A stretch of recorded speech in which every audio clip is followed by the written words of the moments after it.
படரும் போது கொடியும் இங்கே அருந்து போனது. தீபம் ஒன்று ஏற்றும் போது புயலும் வந்தது.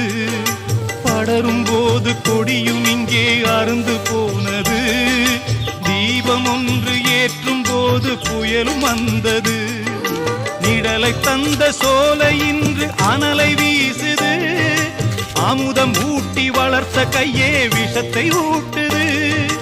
நிழலை தந்த சோலை இன்று அனலை வீசுது. அமுதம் ஊட்டி வளர்த்த கையே விஷத்தை ஊட்டுது. அமுதம் ஊட்டி வளர்த்த கையே விஷத்தை ஊட்டுது. இப்படியும் நடக்கும் என்று எவருக்கு இங்கே தெரியும்? அந்த இறைவன் போடும் விடுகதைக்கு எவருக்கு விடை புரியும்? இது யார் செய்த பாவம்? பதில் யார் சொல்லக்கூடும்? இது யார் செய்த பாவம்? பதில் யார்?